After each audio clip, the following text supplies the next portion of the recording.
Assalamualaikum warahmatullahi wabarakatuh. Pemirsa, senang sekali bisa ketemu lagi dengan Anda untuk tetap membahas tema-tema yang teraktual yang sedang terjadi di masyarakat. Bahkan tema-tema fenomenal juga kita akan diskusikan di dalam obrolan kita. Dan hari ini Indonesia dihebohkan dengan terjadinya pemagaran di laut yang dilakukan oleh sebuah pihak atau sebuah instansi yang ini tentu saja sangat meresahkan bagi masyarakat sekitarnya.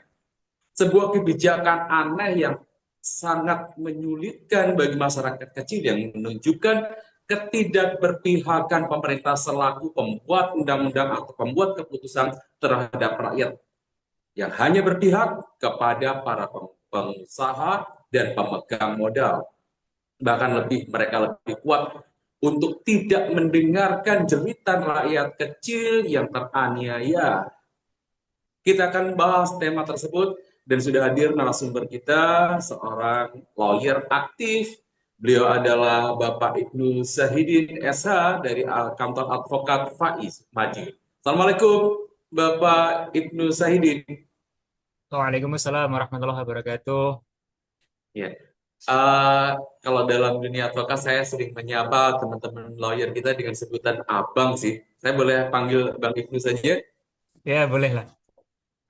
Baik, baik dulu kita akan membahas kondisi hari ini atau tema hari ini yang paling aktual yang sangat sedang banyak dibicarakan tentang pemagaran laut yang notabene itu adalah laut yang seharusnya semua orang bisa mengaksesnya dengan mudah, bisa mendapatkan akses untuk sana, tapi hari ini justru mendapatkan banyak kesulitan dengan pemagaran yang dilakukan oleh pihak yang mengaku sebagai pihak swasta yang sudah memegang surat izin dari penguasa. Nah, sebagai seorang lawyer, bagaimana pendapat Bang itu tentang pengkaplingan kawasan laut yang dilakukan oleh pihak swasta ini? Meskipun jelas ini sudah jelas melanggar keputusan Mahkamah Agung. Baik, terima kasih Kang Yusuf atas waktu yang telah diberikan. Selamat sore, selamat malam kepada pemirsa sekalian. Ya, terkait dengan isu pemagaran laut, memang beritanya sangat menggemparkan, sangat menghebohkan ya. Eh, Berawal dari kemudian temuan dari Pemprov Banten kemudian menjadi suatu yang sangat menghebohkan secara nasional. Baik, sebelumnya begini, terkait dengan pemagaran laut, kita perlu mengulik sejarah terlebih dahulu bagaimana manusia memandang laut ya. Singkat cerita bahwa dahulu ketika ada perebutan kekuasaan di laut yang terjadi dari negara-negara Eropa seperti Inggris, Prancis, Spanyol dan Belanda, mereka ada dua paham yang kemudian menjadi arus utama pada waktu itu. Seperti Inggris itu mengatakan bahwa laut ini bisa dimiliki. Laut ini bisa dimiliki tergantung siapa yang pertama kali menjelajah, menemukan, kemudian menguasainya. Tetapi kemudian dari para pelaut dari Belanda mengatakan bahwa laut ini milik bersama, tidak boleh kemudian dimiliki oleh salah satu pihak. Itulah kemudian yang berkembang menjadi dasar dua pemikiran ya terkait dengan bagaimana manusia memandang laut dari perkembangan pada waktu itu, yaitu res komunis maupun res nullius ya. Nah, kemudian itu juga yang menjadi dasar lahirnya peraturan secara internasional ya, yang disebut dengan UNCLOS, bahwasanya laut itu adalah milik bersama dan lain sebagainya.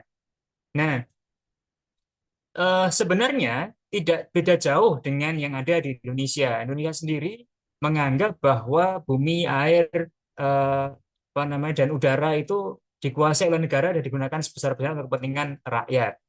Itu kan konsep ya. Kemudian diturunkan dalam beberapa peraturan perundang-undangan, termasuk undang-undang yang cukup eh, sakti, cukup eh, fenomenal di masa Orde Lama, yakni Undang-Undang Pokok Agraria, Undang-Undang Nomor 5 Tahun 60 itu juga mengatakan yang bisa dimiliki itu tanah ya. Jadi tanah. Kenapa tanah? Eh, jadi baik hak milik, hak guna usaha, hak guna bangunan, dan hak-hak lainnya itu atas tanah. Sementara laut itu tidak bisa. Itu awalnya tidak bisa. Kemudian eh, seiring berjalannya waktu, kita sebenarnya sudah melihat adanya ketidakadilan dan juga ketidakberpihakan pemerintah kepada kepentingan masyarakat dalam hal pengelolaan tanah itu sudah lama. Sudah lama. Ketika kita melihat terjadinya adanya pertambangan ya, yang pertambangan kemudian eh, tambang itu diberikan konsesinya kepada perusahaan swasta, bahkan swasta asing, yang itu kemudian hasilnya itu tidak dimiliki oleh negara, tetapi hasilnya itu dimiliki oleh asing. Kita sudah lama menyatakan ini sebagai suatu ketidakadilan.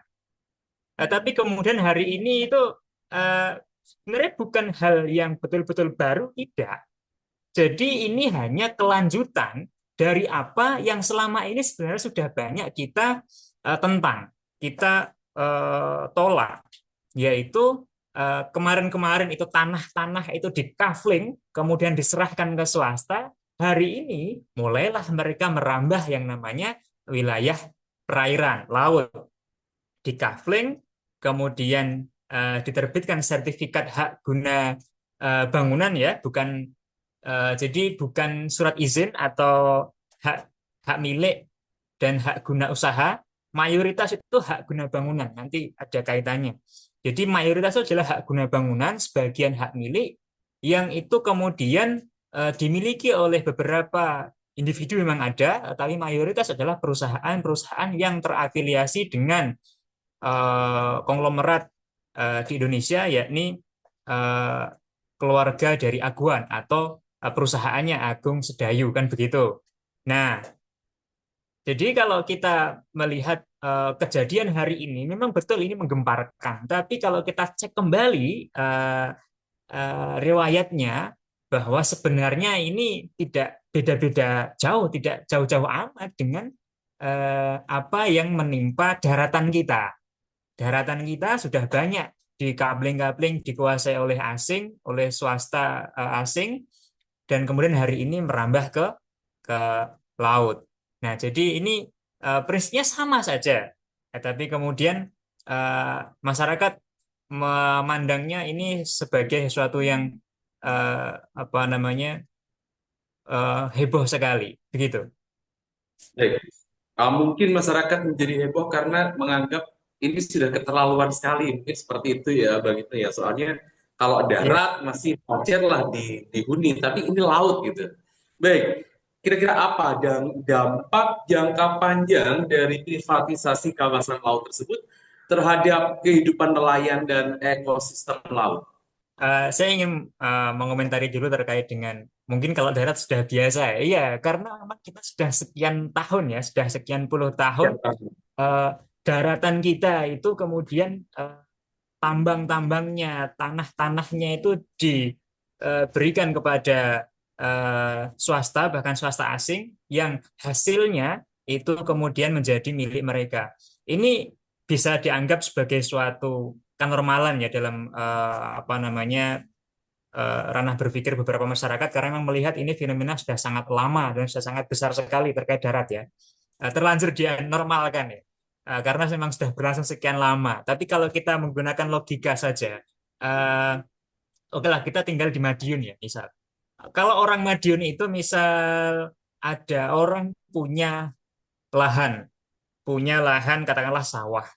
Ketika pemilik lahan itu tidak mampu memanennya, maka dia mencari orang, mencari pihak lain untuk memanen. Hasil panennya itu kan diberikan kepada pemilik lahan. Nah, berbeda. Kalau di Indonesia ini kan ketika ada tambang di sana, tidak bisa mengambil, kemudian cari orang, tolong ambilkan dong tambangnya, tapi tambangnya buat kamu, kan gitu ya. Ini sebenarnya mengganggu logika sebenarnya, tapi ya karena tadi setelah berlangsung sekian lama, ini terlanjur di normalisasi oleh pola pikir masyarakat. Dan untuk laut ini kemudian membuat tercengang lah ya, tercengang bahwa bagaimana mungkin laut ini dikafling loh, bukan tidak mungkin, sekarang apa yang tidak ya, kemarin sudah ada yang membuat apa sebuah sindiran ya, bukan tidak mungkin nanti udara kemudian akan dikafling oleh orang-orang yang punya pengaruh itu kan bisa sekali. Udara itu kan juga mempunyai nilai ekonomis ya, sebagai lalu lintas udara, kemudian apa namanya untuk eh, apa namanya untuk jaringan dan lain sebagainya, ada manfaatnya. Baik, itu terkait bagaimana kita menormalisasi masalah ini yang tidak boleh diteruskan, normalisasi itu. Kemudian terkait dengan dampak. Berbicara terkait dengan dampak, memang eh, kalau kita lihat yang ada di Banten ini sudah ada di beberapa daerah. Rata-rata di daerah bagian utara ya, Pulau Jawa bagian utara, di Jawa Timur juga ada Surabaya, Sidoarjo. Ketika peristiwa ini dibiarkan, maka eh, baik secara ekonomi maupun secara eh, politik ini akan eh, apa namanya berdampak buruk bagi masyarakat. Secara ekonomi jelas pemagaran laut itu akan membuat akses masyarakat ke laut menjadi terbatas, menjadi terhalangi. Tidak bisa lagi eh, orang mengakses laut, nelayan-nelayan terutama ketika mereka akan melaut, mereka akan terhalangi oleh adanya pagar-pagar laut itu. Kemudian terkait politik, ini tidak menutup kemungkinan ya bahwa pemilihan tempat-tempat di pesisir ini ada tujuan-tujuan tertentu yang itu sebenarnya patut untuk diwaspadai. Karena kita melihat kawasan pesisir itu adalah kawasan yang sangat penting bagi keamanan kedaulatan suatu wilayah. Dan hari ini kalau kita cek sertifikatnya itu kan bukan sertifikat hak guna usaha, bukan. Jadi itu bukan untuk ternak ya, bukan untuk ternak, bukan untuk perkebunan. Tetapi lahannya itu nanti rencananya mereka itu kan akan digunakan untuk bangunan. Kalau kemudian memang itu semata-mata untuk memanfaatkan laut ya, kemudian dijadikan sebagai tambak atau apa, itu mungkin masih bisalah kita carikan apa namanya pembenaran. Tapi ini adalah hak guna bangunan. Kedepannya itu akan kemungkinan besar itu akan dibangun suatu bangunan-bangunan, entah itu properti eh, yang kemudian diperjualbelikan atau bangunan-bangunan lain dengan tujuan-tujuan tertentu. Nah, ini yang harus diwaspadai karena ini eh, dengan rencana seperti itu di daerah sebelahnya kan sudah ada Pantai Indah Kapuk itu yang kemudian ada dasar hukumnya kemudian menjadi proyek strategis nasional yang wilayah lautnya diuruk kemudian dibangun dan digunakan untuk keperluan-keperluan komersil ya hari ini ya. Nah, untuk kemudian yang di wilayah Tangerang ini memang sudah arahnya kan sudah ke sana, sudah ke sana. Cuma kebetulan ini kemudian ketahuan, heboh dan menjadi perhatian nasional. Jadi setidaknya dari segi ekonomi itu juga apa mengganggu, dari segi lingkungan itu juga bisa merusak ya. Karena apa dengan pemagaran-pemagaran itu tidak menutup kemungkinan akan merusak bentuk laut asli yang ada di situ. Kemudian dari segi politik ini yang perlu diwaspadai karena ini ada di wilayah pesisir, begitu. Baik, sebagai seorang praktisi hukum, Bang Ibnu, bagaimana seharusnya negara melindungi kepemilikan yang seharusnya menjadi kepemilikan umum ini? Indonesia sebenarnya sudah memiliki beberapa aturan, mulai dari Undang-Undang Dasar sampai kemudian undang-undang yang mengatur terkait dengan pertanahan, kelautan, dan sebagainya itu sudah ada.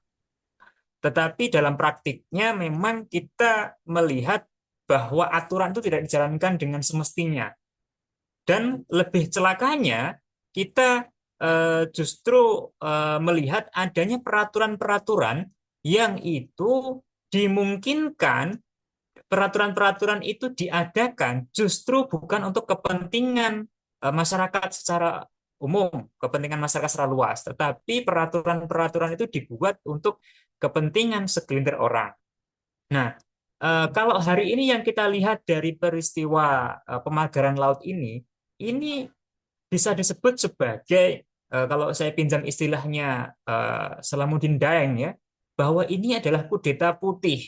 Kudeta putih maksudnya bagaimana? Maksudnya adalah ada segelintir orang, sekelompok orang yang ingin menguasai wilayah-wilayah Indonesia, baik ini daratan maupun lautan, yang itu mereka tidak menggunakan jalur militer.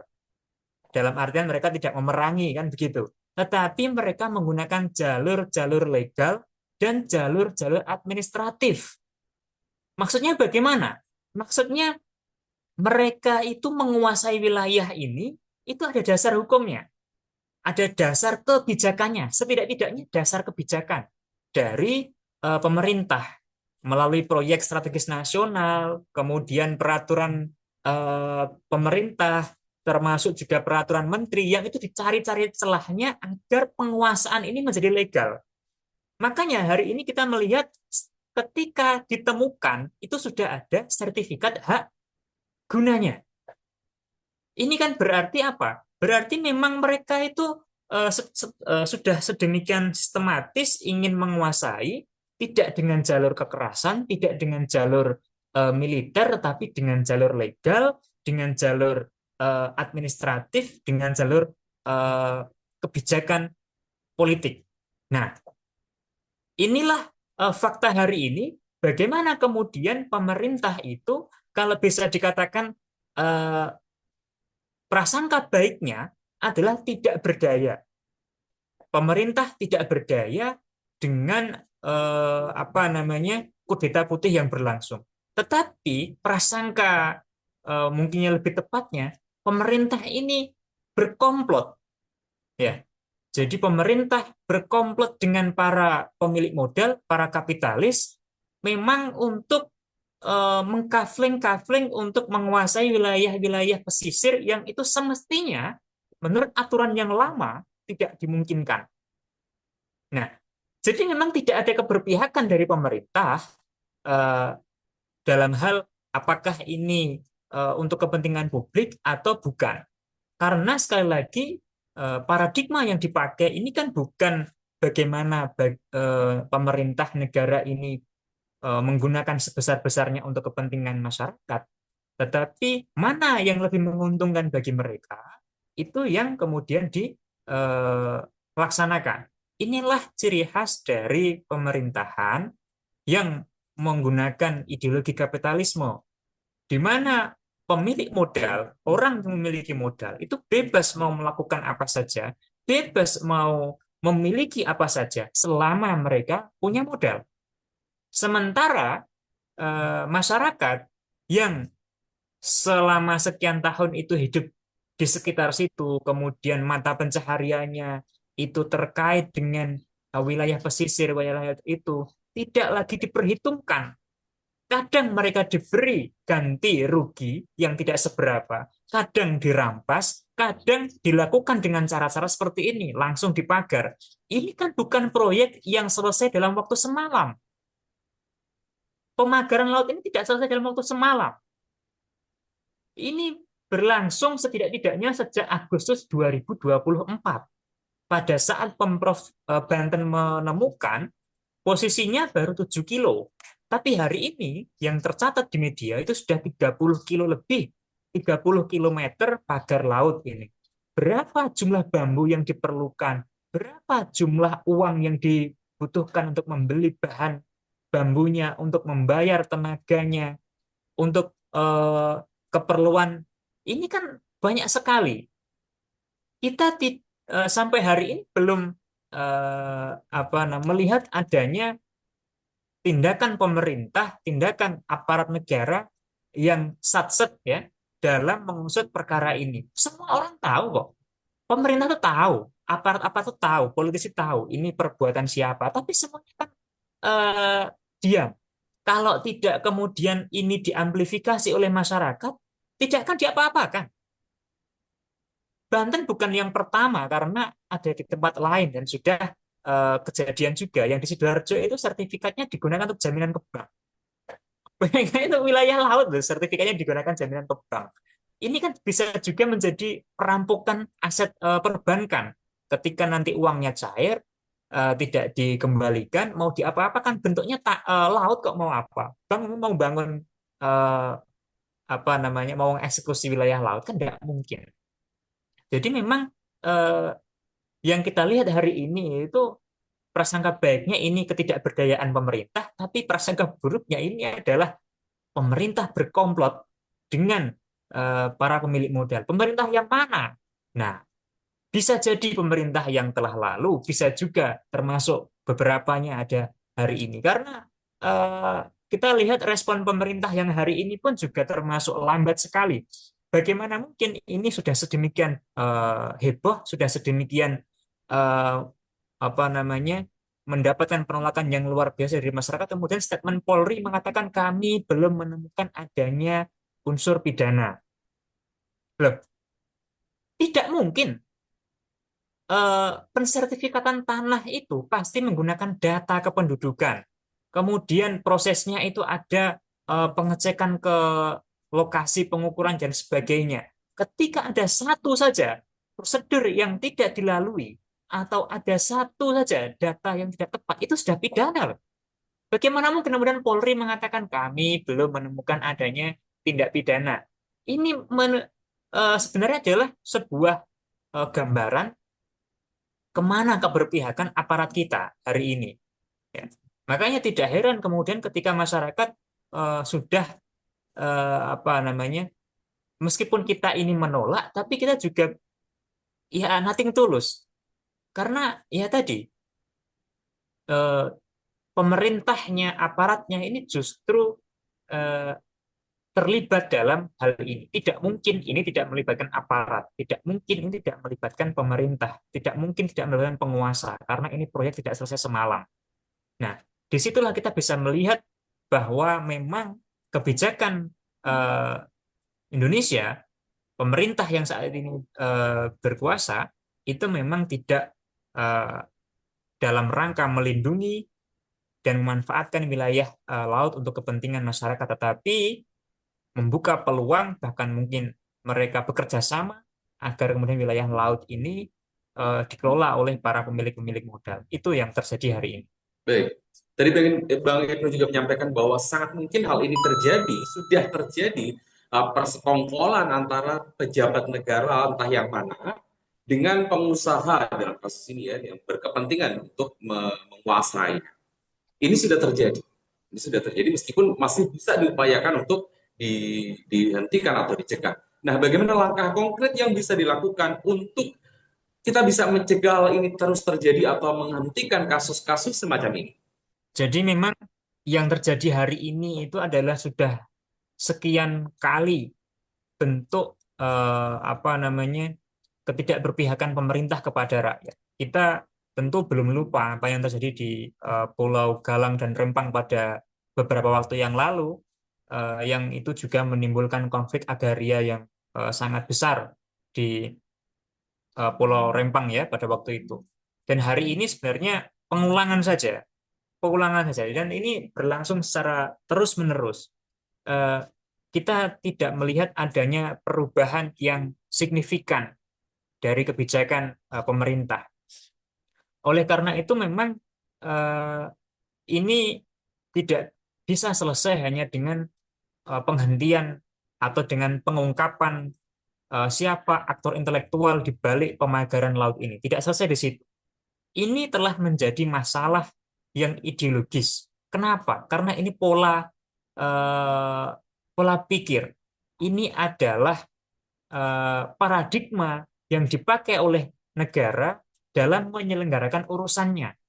Mereka menggunakan paradigma kapitalisme yang mana para pemilik modal diberikan keleluasaan, diberikan kebebasan untuk mengelola, termasuk juga eh, bahkan mungkin mengambil dengan cara-cara yang tidak benar, merampas dan seterusnya, lahan-lahan maupun wilayah lautan yang itu semestinya tidak boleh.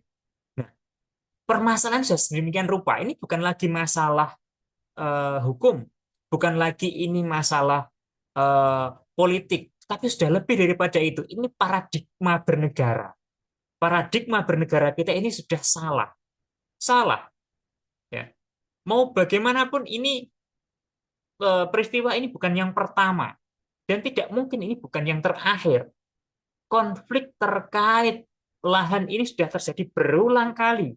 Di tahun 2024 ada sekitar 70 sekian konflik agraria dan setengahnya lebih itu berkaitan langsung dengan pemerintah. Ini menunjukkan bahwa paradigma ini salah. Nah, ketika paradigma ini salah, lalu bagaimana? Nah, kita perlu di sini untuk menawarkan paradigma baru.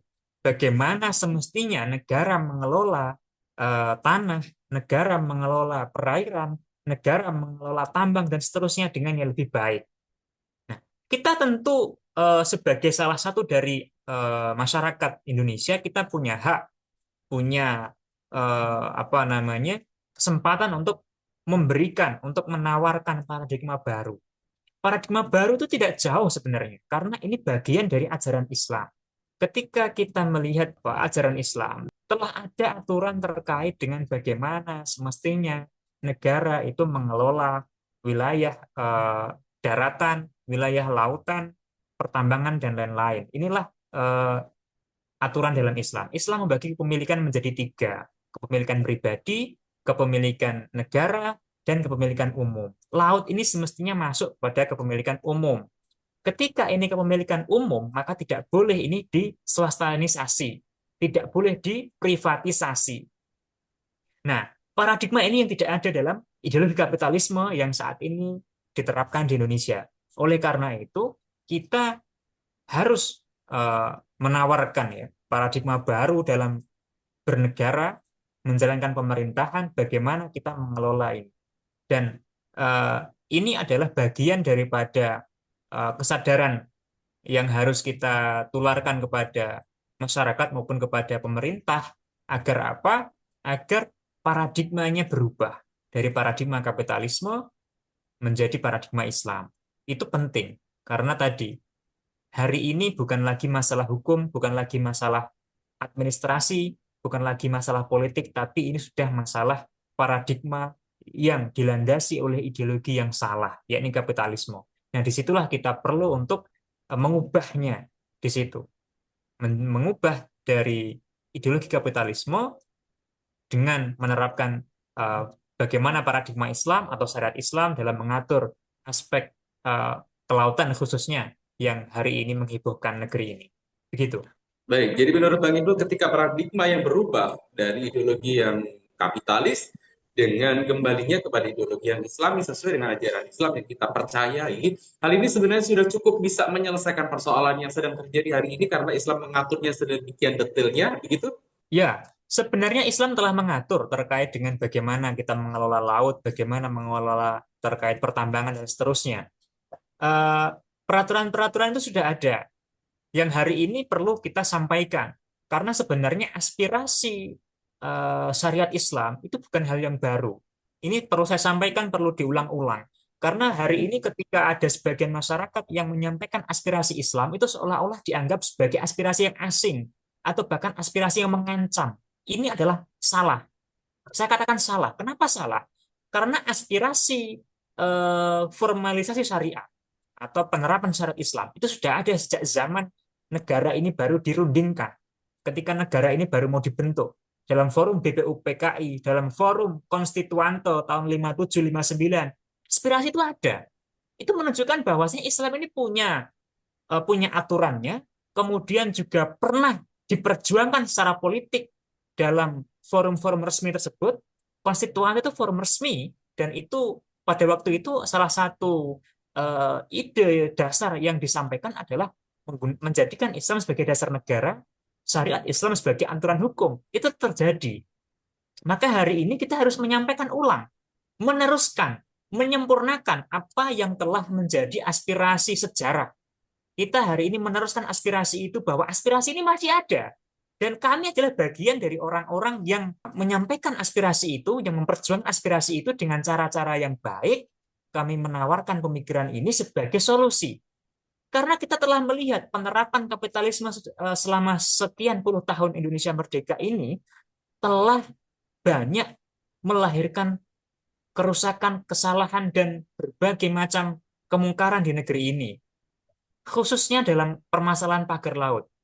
Oleh karena itu, sebagai umat Islam kita layak untuk menawarkan aspirasi Islam, syariat Islam sebagai solusi. Tentu aspirasi ini tidak selesai dengan kemudian permasalahan laut ini, tidak, karena aspirasi ini adalah suatu kesatuan utuh yang mencakup berbagai aspek, dan semestinya aspirasi terkait dengan formalisasi syariat Islam ini layak untuk kemudian diperhitungkan, kemudian diadopsi dan diterapkan tentu dalam institusi yang mendukung. Institusi yang mendukung. Institusinya apa? Nah, inilah kita yang perlu diskusi lebih jauh terkait hal itu. Islam sebenarnya mempunyai solusi untuk kondisi-kondisi atau kasus-kasus yang sedang terjadi saat ini. Ada solusi. Tapi pada kenyataannya hari ini solusi itu di framing menjadi sebuah ancaman bagi Indonesia seolah-olah seperti ini. Bagaimana menyadarkan masyarakat agar segera menyadari bahwa this is solution gitu. Ini solusi bukan ancaman sebenarnya. Ini adalah logika terbalik yang sedang mereka bangun. Memang suatu hal yang lumrah ya, ketika ideologi hari ini kapitalisme itu melihat ada geliat kebangkitan Islam. Tentu mereka akan melihat ini sebagai sebuah ancaman, karena suatu ideologi tidak mungkin mereka berjabat tangan dengan ideologi yang lain, karena pasti ini akan bertentangan. Dan kapitalisme menyadari itu, sehingga kapitalisme dengan seperangkat tata aturannya, dengan ide-idenya mencoba untuk menghalangi, menghentikan lah geliat kebangkitan ini. Itu hal yang wajar. Maka kita perlu penyadaran mulai dari sekarang bahwa memang yang saya sampaikan tadi, aspirasi ini bukan aspirasi yang asing, bukan aspirasi yang baru. Sejarah telah mencatat ini menjadi aspirasi yang telah lama. Sejak Indonesia belum merdeka, kemudian Indonesia telah merdeka tahun 5759, kemudian sampai hari ini masih ada. Aspirasi ini layak untuk terus kita sampaikan, kita amplifikasi kepada masyarakat, sehingga kemudian menimbulkan kesadaran. Tidak ada kepentingan lain kecuali aspirasi ini mengajak masyarakat untuk tunduk patuh pada aturan Islam. Tidak ada kemudian hal-hal yang akan terancam, hal-hal yang akan dihilangkan kecuali kerusakan-kerusakan itu sendiri. Mereka yang hari ini merasa terganggu, merasa terancam, menolak dan sebagainya, bisa jadi adalah mereka-mereka yang berpotensi kehilangan keuntungan perekonomian, keuntungan politik apabila Islam kemudian diterapkan. Jadi wajar sekali kalau kemudian mereka-mereka ini eh, melakukan kampanye penolakan, kemudian diskredit kepada ajaran Islam. Tetapi ini adalah suatu realitas yang harus kita lalui.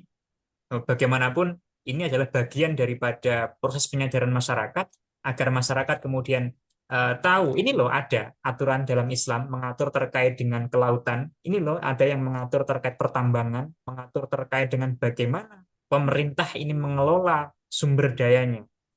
Nah, ketika aturan-aturan ini disampaikan kepada masyarakat dengan bukan dengan mengiming-imingi sebuah keuntungan ekonomi, bukan, tetapi ketika kita menyampaikan ini adalah bagian daripada aturan Islam yang seluruhnya yang tidak bisa kita pilih-pilih. Hari ini kita menerapkan aturan Islam dalam hal berpakaian, dalam hal ibadah, maka dalam hal pertambangan, dalam hal kelautan ini pun juga sama statusnya, adalah sama dari aturan Islam yang harus kita terapkan. Tapi memang ini ada jarak ya, ada gap. Kita melihat hal-hal yang mengatur terkait itu masih asing. Nah, ini yang perlu kemudian diulang-ulang, disampaikan bahwa ini adalah satu paket dengan aturan sholat, satu paket dengan aturan menutup aurat, bahwa ada aturan dalam hal mengatur laut dan tambang dan seterusnya. Satu paket, bukan kemudian ini paket tambahan. Tidak, ini adalah satu paket yang sama, satu paket yang utuh, yang memang hari ini belum banyak yang memahami, belum banyak yang menerima itu, tetapi sejatinya ada. Nah, inilah yang kemudian harus kita sampaikan. Ini adalah satu paket ya, bukan paket tambahan. Ini menarik Betul. sekali. Bukan paket tambahan yang seolah-olah ini baru diadakan ya. Ya, Kembali ke persoalan kita yang menjadi tema kita hari ini tentang kasus pemagaran laut. Menurut Bang Ibnu, apa implikasi dari lemahnya pengawasan negara terhadap kasus seperti ini? Apakah terhadap kepercayaan rakyat terhadap pemerintah nantinya?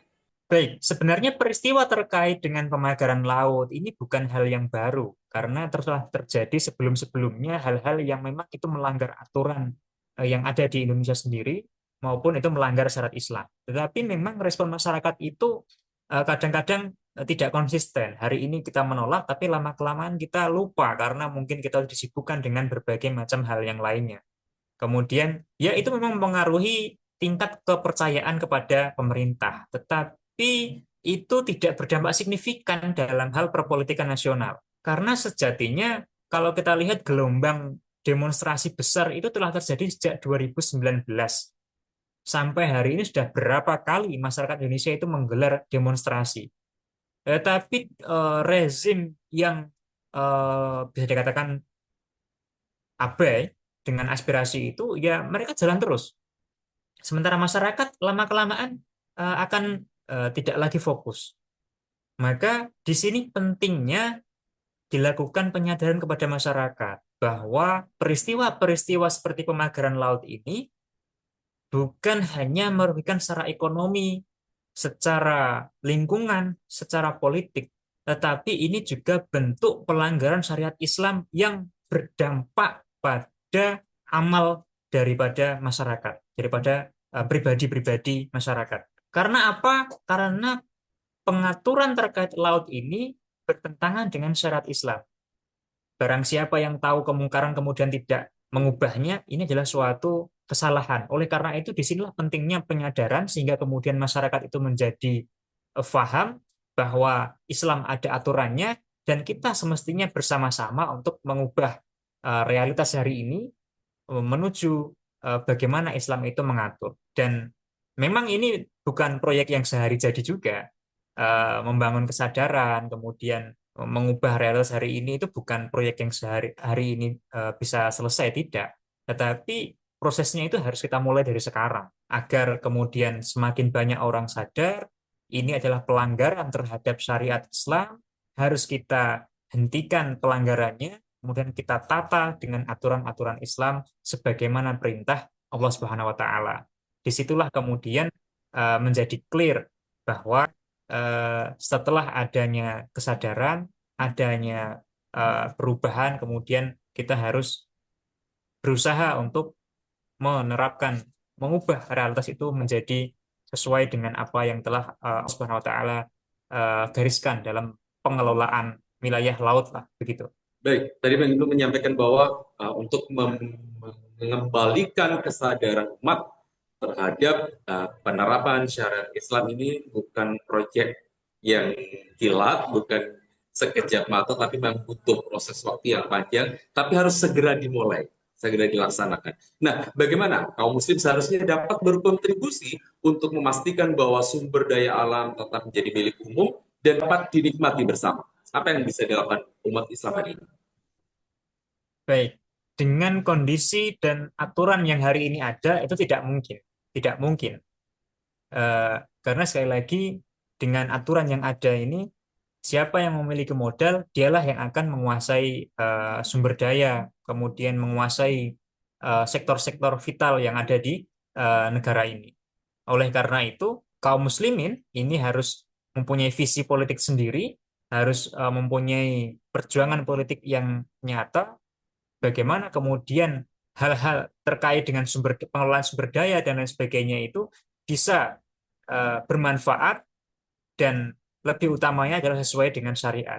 Di situ pentingnya. Jadi tidak bisa kita hanya menegakkan aturan yang telah ada di Indonesia, tidak bisa. Sekali lagi tidak bisa, karena sekali lagi yang rusak sudah paradigmanya.